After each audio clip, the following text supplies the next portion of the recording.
They were told the Americans would take their children, that enemy soldiers would see their babies as weapons of a defeated nation, symbols of Nazi Germany that needed to be erased. But when German women clutching infants stepped off the transport trucks at Camp Como, Texas in March 1945, something impossible happened. The American guards did not reach for weapons. They reached for the babies, cooing, smiling, making funny faces, playing peekaboo through the barbed wire. The mothers froze. They expected cruelty. They expected their children to be ripped from their arms.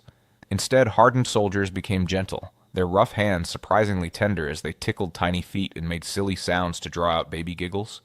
The contradiction was impossible to understand. These were the men who had destroyed their homeland, yet here they were, making a 6-month-old laugh. For these German mothers, the enemy would break them not with violence, but with something far more devastating: compassion for their children. If you are interested in these untold stories of World War II, make sure to like this video and subscribe to our channel for more fascinating historical accounts. The trucks rumbled through the flat Texas landscape, dust rising in thick clouds behind them. March in Texas meant heat that felt wrong to women who had spent their lives in the cooler climates of Germany. Inside the covered trucks, 37 German women sat in silence, each one holding a child. Some babies slept despite the bumping and jolting, others cried, their wails mixing with the engine noise. The mothers stared straight ahead, faces blank with exhaustion and fear. These were not soldiers, they were wives. Wives of German prisoners of war who had been captured in North Africa and Italy. The women had been living in internment camps in Africa after the German forces there collapsed. Now they were being moved again, this time across an ocean to a land they knew only through propaganda films. America, they had been told, was a nation of gangsters and savages who would show no mercy to the families of enemy soldiers. As the trucks slowed, the women could see their destination through the canvas openings. Rows of wooden barracks stretched across the Texas plains.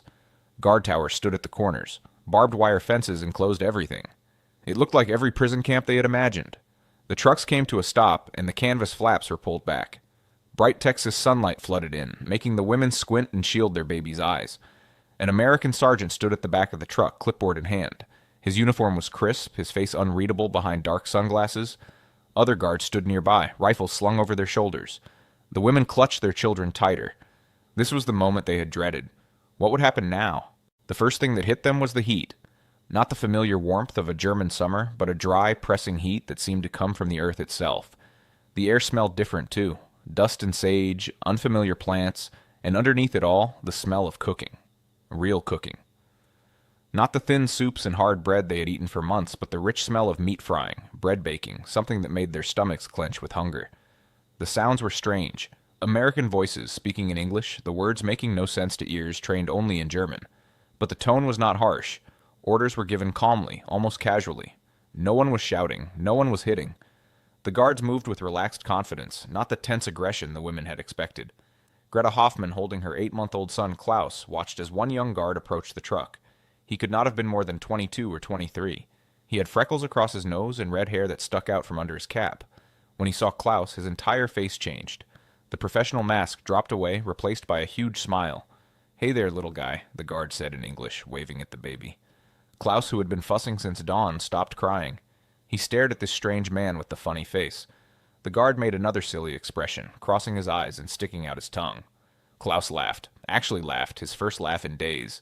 Greta felt her arms tighten around her son instinctively. This was wrong. This was the enemy. Why was he being kind? What did he want? Initial reactions. The women climbed down from the truck slowly, each one watching the guards with wide eyes. Some held their babies facing inward, trying to hide them from view. Others, like Greta, kept their children visible, but held them so tightly the babies began to squirm in protest. Anna Schmidt, a young mother from Frankfurt with twin daughters, whispered to the woman next to her, "Do not let them touch the children. Do not let them near." Her voice shook. She had heard stories, terrible stories, about what happened to German children in enemy hands. Stories that kept her awake at night, watching over her sleeping daughters. But as the women lined up for processing, something strange kept happening. The guards kept noticing the babies. One older guard with gray hair walked down the line, checking their paperwork. When he reached a woman with a tiny infant wrapped in a thin blanket, he stopped. He looked at the baby, then at the mother, then back at the baby. Without a word, he took off his own jacket and handed it to the woman. "For the baby," he said in broken German, "keep warm." The woman stared at the jacket as if it might bite her. She did not take it at first. The guard laid it gently over the baby anyway and walked away, returning to his duties as if nothing unusual had happened. The woman stood frozen, the enemy's jacket warming her child. This was not what they expected. Fear had prepared them for monsters. But these Americans seemed more interested in making their babies smile than making them suffer. The contradiction created a kind of mental paralysis. Greta found herself unable to process what she was seeing. Her mind kept circling back to the same impossible question. Why are they being kind? As the sun climbed higher and the processing continued, more moments of unexpected gentleness piled up. A guard brought water for a mother whose baby was crying from thirst. Another made funny faces until a toddler stopped screaming. A third helped carry a heavy bag for a woman struggling with both luggage and an infant. By the time they were led into the camp itself, past the barbed wire and guard towers, the women were no longer just afraid. They were confused. Deeply, fundamentally confused. The enemy was not supposed to care about their children. That was not how enemies behaved, was it? The barracks assigned to the women were plain but clean. Wooden floors, simple beds, windows with screens to keep out insects. Not comfortable exactly, but not the horror they had imagined. Each family was given a space with a crib provided for the babies. Real cribs with thin mattresses and clean sheets. After months of sleeping on hard surfaces in African internment camps, the sight of those cribs made some mothers cry. But first came the medical examinations. The women were told to take their children to the camp infirmary. This was the moment many had feared most. Medical experiments, forced procedures, the taking of their babies. They walked to the infirmary in near silence, many praying under their breath. Inside they found American doctors and nurses waiting, but not with instruments of torture, with stethoscopes and thermometers, with scales to weigh the babies and charts to track their growth. The examination room was warm and well lit, with colorful pictures on the walls, pictures of cartoon animals that someone had clearly put there to make children feel safe. Dr. Robert Morrison, a pediatrician from Ohio, examined each baby carefully. He was gentle, his movements practiced and calm. When Klaus Hoffmann cried during the examination, the doctor immediately stopped, gave the baby a moment to settle, and spoke softly to Greta. "He is underweight," the doctor said through an interpreter, "but healthy otherwise. We will make sure he gets extra milk rations. Good, rich milk. He will grow strong here." Greta nodded, not trusting herself to speak. Milk. Real milk. Klaus had not had proper milk in months. The thin, watered-down substitute they had been given in Africa barely counted as food. Now this American doctor was promising her son would have milk. Rich milk. As much as he needed. The nurses distributed clean cloth diapers, baby powder, and small bars of gentle soap made specifically for infants. They showed the mothers where the washing facilities were located, where hot water was available 24 hours a day for heating bottles and cleaning. They explained the feeding schedule, 3 meals a day for the mothers, with special milk and soft foods provided for babies who were old enough to eat solids. Anna Schmidt stood holding the supplies, staring at the baby soap in her hand. It smelled like lavender and chamomile. Gentle. Kind. Her twins had not been properly bathed in weeks. Water had been scarce, soap even scarcer. Now she had everything she needed to keep them clean and comfortable. Provided by the enemy. The enemy who cared whether her baby smelled nice. The mess hall was larger than the women expected. Long tables with benches, windows letting in the afternoon light, and that smell. That incredible, overwhelming smell of real food being cooked in large quantities. The women filed in nervously, babies in their arms or balanced on their hips. They had been told they would eat, but no one quite believed it until they saw the serving line. American cooks stood behind large metal trays filled with food. Hot food. Steaming, fragrant, abundant food. There was beef stew with carrots and potatoes, thick and rich. There was white bread, actual white bread, soft and fresh with butter melting on top. There were green beans, corn, and for dessert, something that looked like cake. Real cake with white frosting. The women approached the line slowly, uncertain. The cooks filled their plates without comment, professional and efficient. No one questioned whether they deserved food. No one made them beg. They were simply served, just as if they were regular people instead of the families of enemy prisoners. Greta found a seat at one of the long tables, Klaus sitting on her lap. She stared at her plate. The portion was huge, more food than she had seen in one place in over a year. Next to her, Anna had already begun crying quietly, tears running down her face as she looked at the meal in front of her. Her twin daughter sat in a shared high chair brought over by one of the cooks, banging their hands on the tray. "I do not understand," Anna whispered. "Why are they feeding us like this?" Greta had no answer. She picked up her spoon, dipped it into the stew, and brought it to her mouth. The taste was extraordinary, rich, savory, warm. Real meat, not the mysterious scraps they had been eating. Real vegetables, not rotting or half-frozen.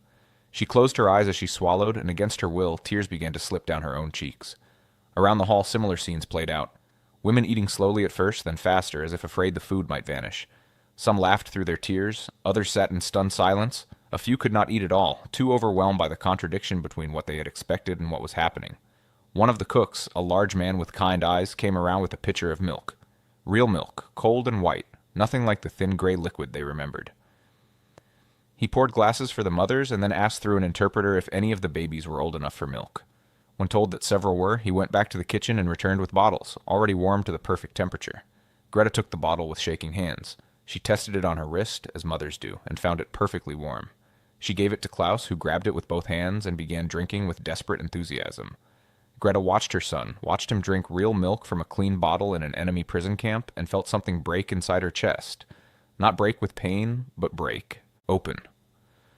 A wall she had built to protect herself was crumbling, and she did not know how to stop it.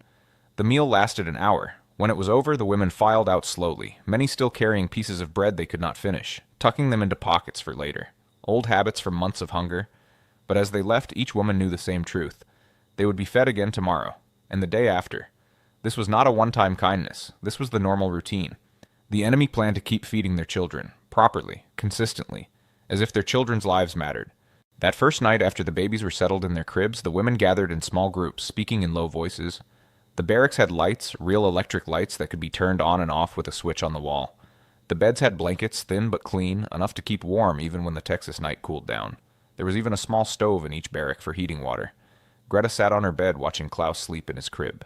He looked peaceful, his belly full for the first time in months, his skin clean from the bath she had been able to give him with hot water and real soap. She had changed him into a clean cloth diaper provided by the camp. Everything he needed had been provided by the enemy. "My husband is in a prisoner camp in Mississippi," said Maria Schneider, a young mother from Berlin, sitting on the next bed. She held her 4-month-old daughter against her shoulder, patting her back gently. "I wonder if he is being treated like this, with food and medicine and kindness." "I hope so," another woman replied. "But I cannot believe it. Why would they be kind to us if they are not kind to our men?" "Maybe they are kind to everyone," suggested Anna softly. Her twin daughters slept side by side in a double crib the guards had arranged for her. Maybe this is just how Americans are.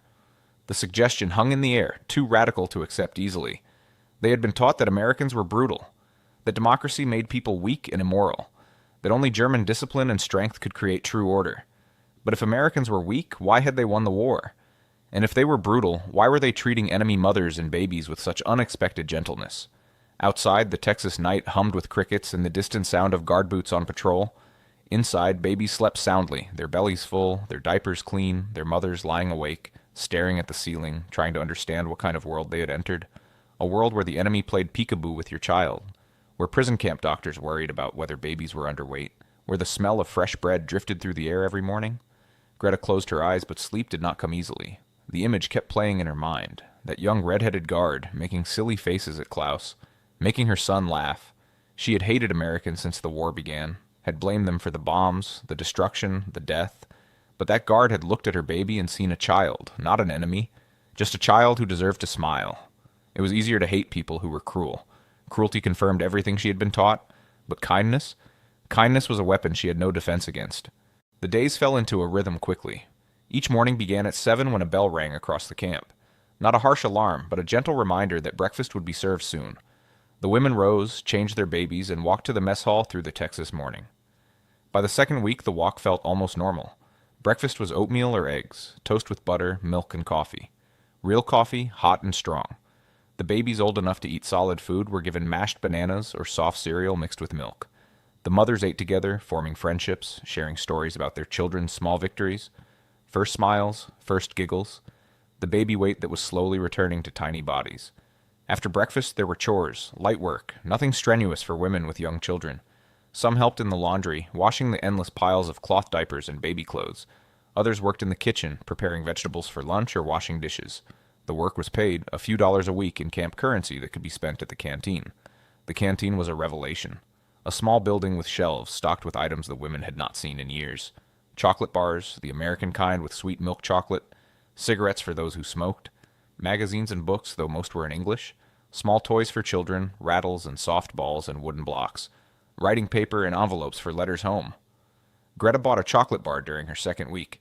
She ate it slowly, savoring each bite, and gave some to Klaus to gum on. He loved it, his face lighting up with joy at the sweetness. She watched him and felt that strange breaking sensation again. Her son was experiencing happiness, real simple happiness, in a prison camp, run by the enemy. The afternoons were for the children. The camp had set up a small playground area with shade cloths to protect from the Texas sun. There were swings and a sandbox, a few wooden toys. The mothers gathered there, watching their babies crawl in the sand or pushing toddlers gently on the swings. American guards often walked by, and increasingly they stopped to play. To bounce a ball for a child, to help a toddler down from the swing, to make faces that inspired giggles. It became normal. That was the strangest part. The thing that had seemed impossible that first day became simply normal. Guards playing with children, doctors checking on babies, cooks making sure the milk was warm enough. All of it became routine, the way life worked in this strange place. But underneath the routine, something else was building. Letters began arriving from Germany. The first batch came 3 weeks after the women arrived at Camp Como. They were thin letters, often only 1 or 2 pages, written in cramped handwriting that tried to fit as much information as possible into limited space. The news was devastating. Anna received a letter from her mother in Frankfurt. The city was mostly rubble now. Food was scarce beyond imagining. Her mother and younger siblings were living in the basement of their bombed building, sharing 1 room with 2 other families. They ate potato peels and whatever could be scavenged from the ruins. Her youngest brother, only 6 years old, had not grown in a year. He was too hungry to grow. Anna read this letter while eating lunch in the mess hall. Fresh beef stew again, soft bread, cold milk. She set down her spoon and stared at her plate, suddenly unable to swallow. Her brother was eating potato peels. She was eating beef. Her mother was cold in a basement. She was warm in a clean barrack with a working stove. Her family was starving. Her daughters were gaining weight, their cheeks filling out, their bodies growing strong. The guilt was crushing. It pressed down on her chest until breathing felt difficult. How could she be here, safe and fed, while her family suffered? How could she feel grateful to the people whose bombs had destroyed her city, killed her neighbors, left her family homeless and starving? Greta's letter from her mother-in-law was similar. Munich was devastated. People were dying of starvation and cold. Children were orphaned, wandering the streets like ghosts. The old woman wrote that she prayed Greta and Klaus were being treated humanely, but she assumed they were suffering. She tried to be strong in her letter, but the desperation bled through every word. Greta looked around the mess hall. Mothers feeding healthy babies, children playing with toys, clean clothes drying on lines in the sun. The contrast was unbearable. Germany was a nightmare of death and destruction. America was untouched, prosperous, functioning. And here in this Texas camp, the families of enemy soldiers were being kept safe and fed while their own nation collapsed into hell. Some women tried to send packages home. They bought chocolate and soap at the canteen, carefully wrapped them, and asked if they could be mailed to Germany. The camp authorities said they would try, but the postal system to Germany was essentially destroyed. Most packages would never arrive. The women sent them anyway, desperate to do something, anything, to help their starving families. The American guards noticed the change in mood after the letters arrived. They saw the women crying as they read news from home. Some guards seemed uncomfortable with this, not sure how to respond. Others tried to be kind in small ways. Extra chocolate for a woman whose letter had been particularly bad. A quiet word of sympathy threw in. Interpreter. Permission to skip work detail for a day to grieve in private. These acts of kindness only made it worse. Every gesture of compassion from an American made the betrayal sharper. The enemy was not supposed to care. If they cared, if they saw German mothers and babies as human beings worthy of sympathy, then what did that make Germany? What did that make the war? Despite the guilt and confusion, bonds began forming between the women and their captors. Not friendships exactly, but something more complex. Recognition of shared humanity across an unbridgeable divide. Private James Wheeler was a farm boy from Iowa, 21 years old with a face full of freckles and a shy smile. He had been assigned to guard duty at the women's camp, and he took a particular interest in Klaus Hoffman. Every day during his rounds, he would stop by the playground and make faces at the baby. Klaus always laughed, reaching his chubby hands toward the silly soldier. One afternoon, Private Wheeler approached Greta hesitantly. Through an interpreter, he explained that he had a nephew back home about the same age as Klaus. He missed the baby terribly and hoped Klaus did not mind if he played with him sometimes. Greta, surprised by the request, nodded. What else could she do? From that day on, Private Wheeler brought small gifts. A rattle he carved from wood during his off-duty hours. A soft ball he bought at the town store with his own money. Once he brought a photograph of his nephew and showed it to Greta. The boys did look similar, both fair-haired and blue-eyed. Both with the same curious, bright expression that babies have when the world still seems full of wonders. I hope my nephew will be okay, Wheeler said one day, his English translated carefully. I hope someone would be kind to him if he ever needed help. Greta understood then. This young American was not being kind to Klaus because he pitied a German baby or because he was following orders. He was being kind because Klaus reminded him of someone he loved. Because despite everything, despite the war and the hatred and the propaganda, he could not see a baby and not want to make him smile. The connection was involuntary, human, deeper than nationality or politics. Similar moments happened across the camp. Anna Schmidt formed an odd relationship with one of the camp nurses, a woman from California who had 3 children of her own. The nurse taught Anna some English words, practical phrases for caring for babies. Sleep, eat, happy, cry. Anna taught the nurse a few German words in return. They could barely communicate, but they understood each other in the way mothers do, through the universal language of children's needs. The camp doctor, Dr. Morrison, became particularly involved with the children's welfare. He checked on them frequently, worried about every sniffle and rash. When one baby developed a fever, he stayed up all night in the infirmary, monitoring the child's condition, applying cool compresses, adjusting medicine dosages. The mother, Maria Schneider, sat with him, terrified. Through the interpreter, the doctor kept reassuring her. "Your daughter will be fine, Etienne," he said. "We have good medicine here. We will take care of her." By morning, the fever had broken. Maria's daughter slept peacefully. Dr. Morrison smiled, exhausted but satisfied. Maria tried to thank him, but words felt inadequate. This American doctor had spent all night saving her German baby, the baby of an enemy. He had done it without hesitation, without question, as if her daughter's life had exactly the same value as an American child's life. These moments accumulated, small kindnesses that could not be explained away as strategy or propaganda. They were just human beings being decent to other human beings, and each moment chipped away at the wall the women had built to protect themselves from this confusing reality. As the weeks turned into months, the internal conflict became impossible to ignore. Greta lay awake many nights, Klaus sleeping peacefully in his crib beside her bed, and wrestled with questions that had no comfortable answers. She had been taught her entire life that Germans were superior, that the German way of life, German culture, German strength were the pinnacle of civilization, that other nations, especially America with its democracy and diversity, were weak and degenerate. These teachings had been repeated in schools, in newspapers, in speeches, until they became background truth, as undeniable as gravity. But if Germans were superior, why had they lost the war? Why was Germany now a smoking ruin while America stood untouched? Why were German mothers starving while American soldiers had so much food they could afford to feed enemy prisoners generously? The propaganda had promised victory. It had promised that German strength would triumph over American weakness. It had promised that sacrifice and loyalty would be rewarded.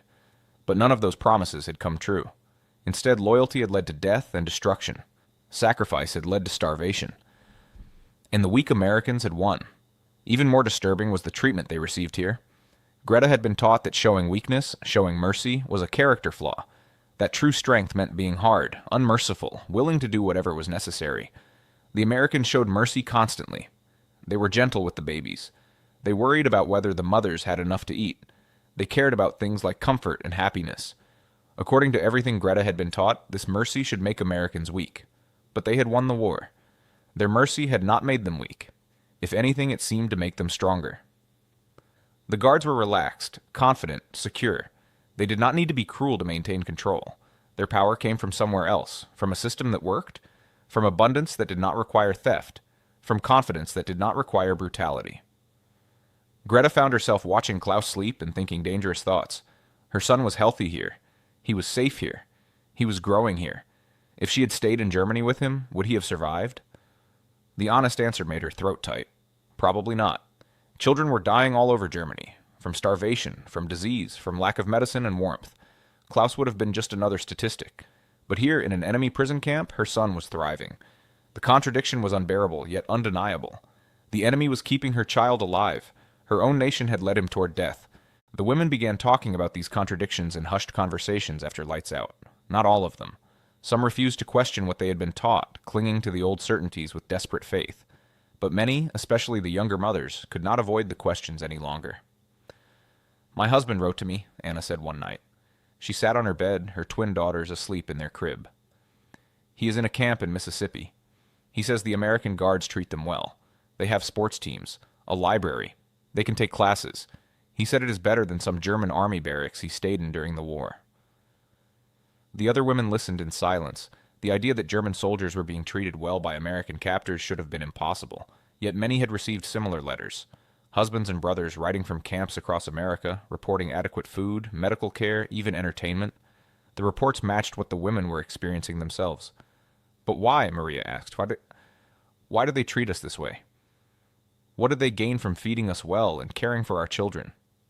"Maybe they are just good people," Anna suggested quietly. The suggestion was met with uncomfortable silence. It was too simple and too radical at the same time. If Americans were just good people, what did that make Germans? The question hovered in the air, unspoken but understood by everyone. Not everyone was ready to accept such ideas. One of the older women, Frida, shook her head firmly. Do not be fooled. This is strategy. They want us to become weak, to forget our loyalty.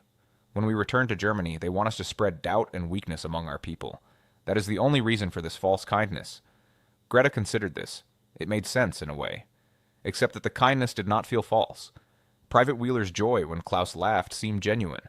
Dr. Morrison's concern for the sick baby seemed real. The cook who made sure the milk was warm enough was not following a propaganda strategy. He was just being decent. Maybe, Greta said slowly, maybe they are kind because they can afford to be. Their country is not destroyed. Their families are not starving. When you have plenty, it is easy to be generous. But Germany once had plenty, Anna pointed out. Before the war, we had enough. Did we show mercy to those we conquered? Did we feed their children and worry about their health? The question hung heavy in the darkness. They all knew the answer, though no one wanted to say it out loud. Germany had not shown mercy. Germany had been brutal in its conquests. Cities had been destroyed, populations terrorized, people treated as less than human. That was the German way, the way of strength and power. But the German way had led to total defeat. The American way, the way of mercy and democracy that they had been taught to despise, had led to overwhelming victory. The evidence was all around them. They were living proof of which system actually worked. The full weight of recognition came gradually, in moments that built upon each other until the truth could no longer be avoided. For Greta, the final piece fell into place on a warm afternoon in May, 3 months after arriving at Camp Como. She was sitting in the playground area, watching Klaus crawl in the sand. He had grown so much. His body was round and healthy now, his eyes bright, his laughter frequent. He looked like a completely different child from the thin, listless baby who had arrived in March. The transformation was remarkable, undeniable. Private Wheeler approached, as he often did during his breaks. He sat down on the bench next to Greta and watched Klaus with that same fond expression he always wore. He is getting so big, Wheeler said through the interpreter who happened to be nearby. He is going to be strong and healthy. You must be very proud. Greta nodded. She was proud. But she was also confused, her mind churning with questions she still had no answers for. Wheeler must have seen something in her expression because he asked gently, "What is wrong?" Through the interpreter, Greta asked the question that had been burning in her mind for weeks. "Why do you care about my son? He is German. Your country and mine are enemies. His father fought against your people. Why do you care whether he is healthy and strong?" Wheeler looked at Klaus, who had found a small toy truck in the sand and was pushing it around with intense concentration. The young soldier's face was thoughtful, trying to find the right words. "Because he is a baby," Wheeler said finally. "Babies are not enemies. They have not done anything wrong. They just need to be loved and cared for. It does not matter where they come from or who their parents are. They all deserve a chance to grow up healthy and happy. That is just being human." The interpreter translated, and Greta felt something shift deep inside her chest. That was just being human. Such a simple statement, yet it contained a worldview completely different from everything she had been taught. She had been taught that some people were worth more than others, that Germans were superior and others were inferior, that mercy was weakness and strength required cruelty. But Wheeler saw Klaus and saw a baby. Period. Not a German baby or an enemy baby. Just a baby who deserved love. And wasn't that actually stronger? Wasn't it more powerful to be so secure in your own worth that you did not need to diminish others? To be so confident that you could afford to be kind? To build a society so successful that you had enough for everyone, even your enemies? Germany had built its strength on making others weak. America had built its strength on something else entirely, on an idea that everyone had value, that democracy and freedom were not weakness but sources of power. Germany had lost everything trying to prove its superiority. America had won while treating enemy prisoners with dignity. The recognition was devastating and liberating at the same time. Everything she had believed was wrong. The teachers, the leaders, the propaganda, all of it had been lies. Not lies about facts, but lies about what made a nation strong, what gave life meaning, what truly mattered. Greta watched Klaus laugh as Wheeler made funny faces at him. Her son did not know about nations or politics or war. He just knew that this person was kind to him, made him laugh, brought him toys. In Klaus's world, Wheeler was not an enemy. He was a friend, a person who cared. Maybe, Greta thought, Klaus understood more than all the adults. Maybe that simple baby truth was actually wisdom. People are just people. Babies deserve care. Kindness is not weakness. Love is not a political strategy. The enemy had not broken her with cruelty. They had broken her with something far more powerful. They had shown her a better way to live.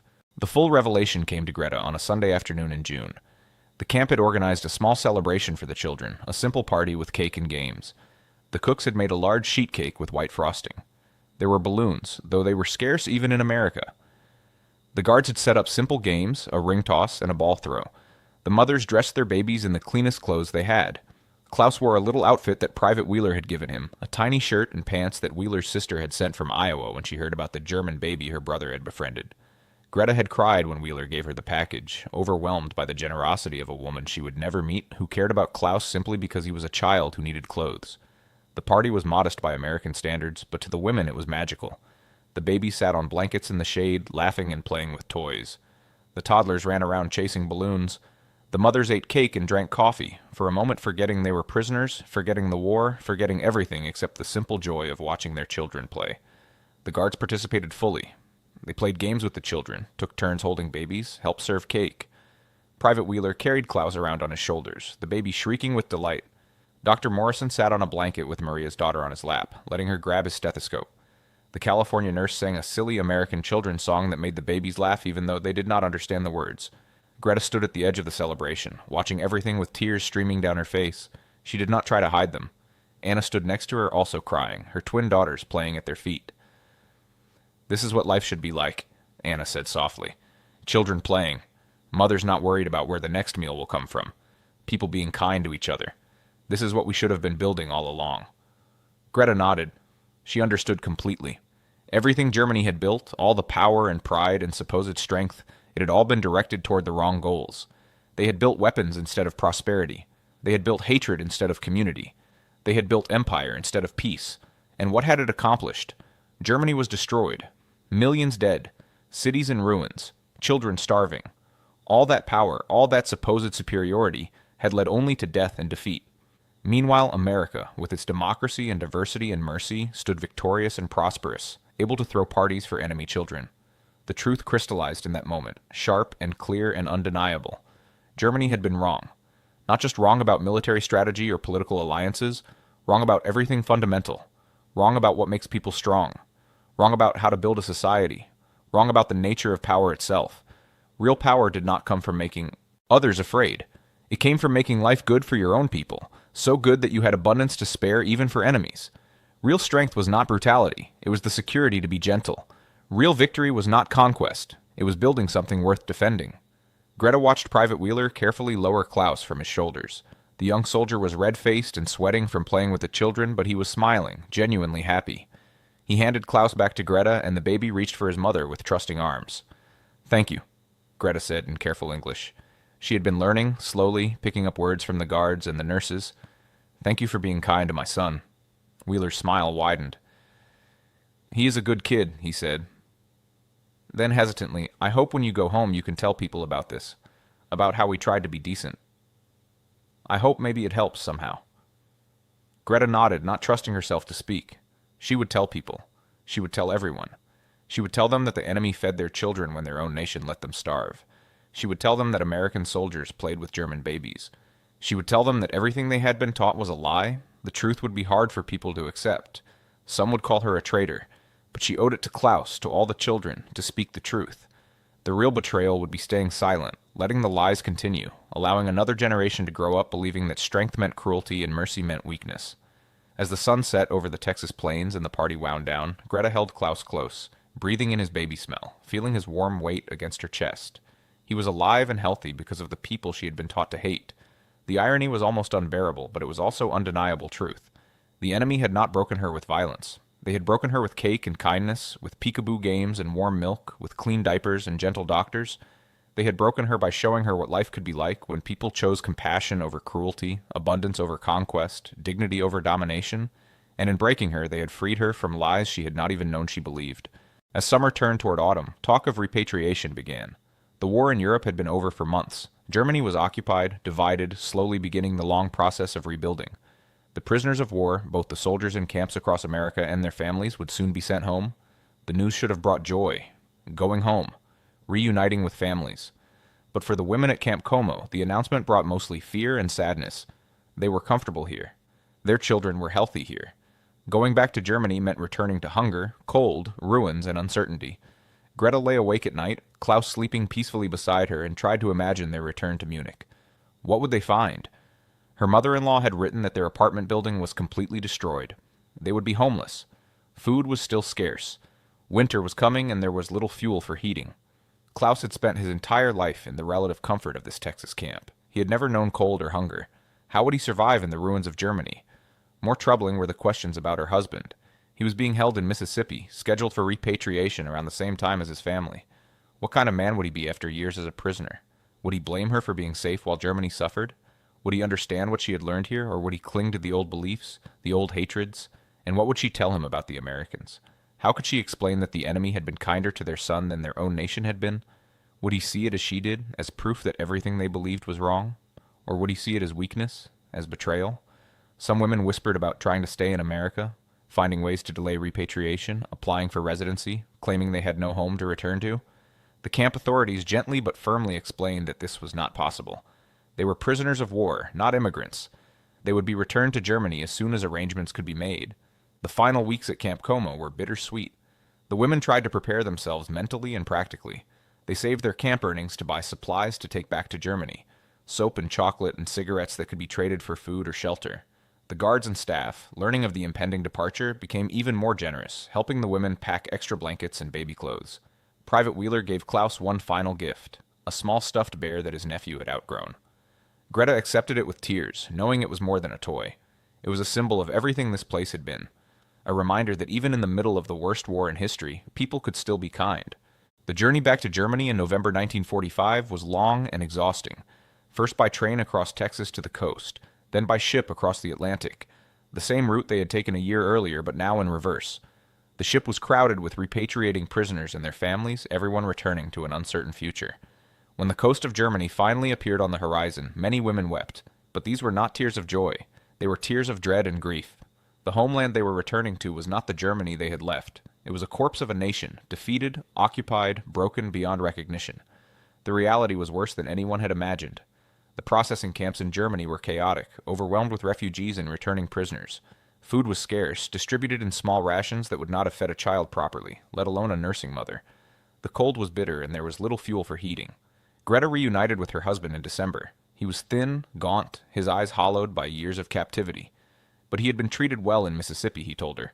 The American guards had been professional and sometimes even kind. He had learned English. He had taken classes. He had played on a soccer team with other prisoners. When he held Klaus for the first time, tears ran down his face. His son was healthy and strong, well-fed and happy. Greta explained how the Americans had cared for them, how guards played with Klaus, how doctors worried about his health. Her husband listened in silence, and Greta could not tell what he was thinking.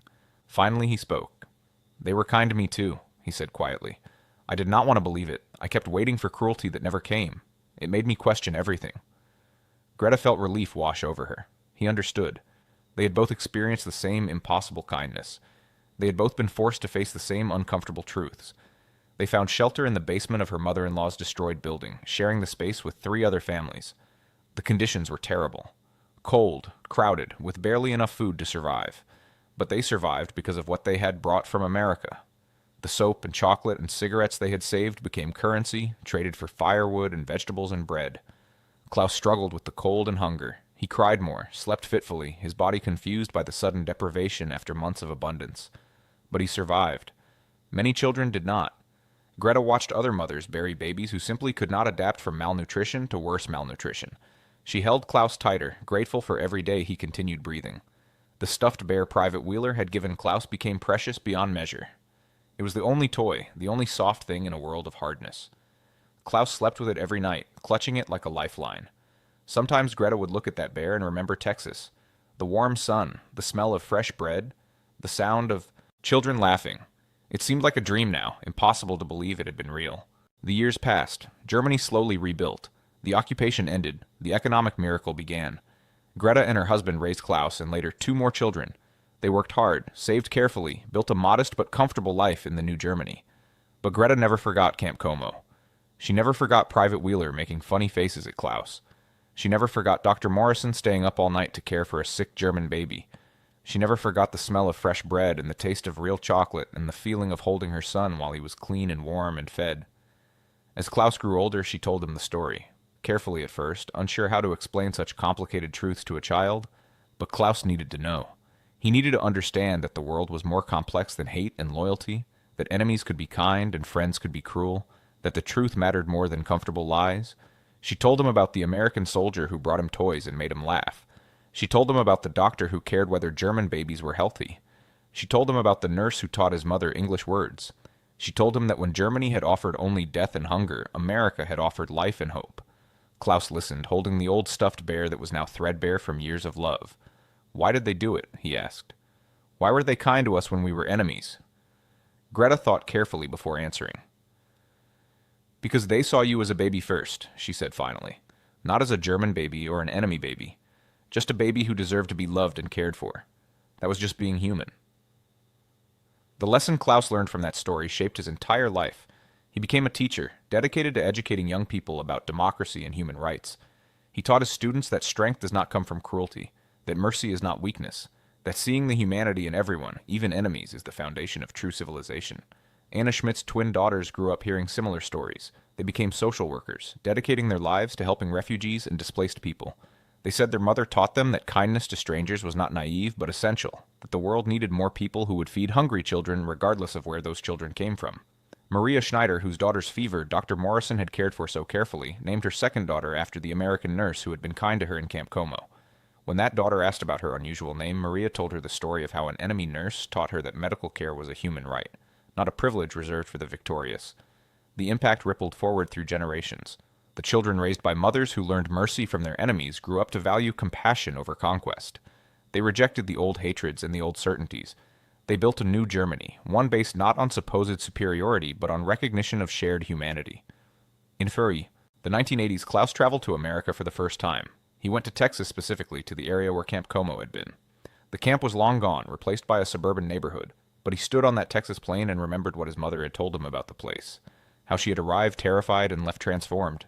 How the enemy had saved his life with nothing more than milk and medicine and kindness. He tried to find Private Wheeler but learned that the young soldier had died in the 1970s. Klaus sent a letter to Wheeler's family anyway, telling them what their father and uncle had meant to a German baby and his mother. He told them that Wheeler's kindness had not been forgotten, that it had changed lives and shaped futures in ways the young soldier probably never imagined. Wheeler's daughter wrote back. She said her father had talked about the German prisoners sometimes, especially about a baby named Klaus he had befriended. Wheeler had kept a photograph, his nephew and Klaus side by side, two babies who looked so similar they could have been brothers. The photo had reminded him, his daughter said, that children were children everywhere, that all of them deserved a chance to grow up safe and loved. The exchange of letters led to friendship. The family stayed in touch across the decades. When Klaus's children met Wheeler's grandchildren, they talked about the camp and the war and the complicated truths their families represented, how enemies could become friends, how kindness could bridge any divide, how the choices ordinary people made in extraordinary circumstances could echo through time. And so the peekaboo games became more than just a way to make a baby laugh. They became proof that even in the darkest moments of human history, in the middle of the worst war ever fought, people could still choose kindness. They became evidence that seeing the humanity in everyone, even enemies, even the families of those who fought against you, is not weakness but the highest form of strength.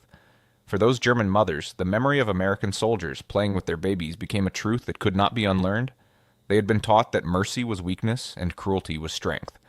But they learned that real strength meant having so much security, so much confidence in your values, that you could afford to be gentle with the powerless. Real power meant building something good enough that you had abundance to share even with enemies. The mothers had expected to be broken by violence. Instead, they were broken by something far more devastating and far more healing. Compassion. Compassion that showed them everything they believed was wrong. Compassion that revealed the lies they had been fed. Compassion that demonstrated what life could be like when people chose humanity over hatred.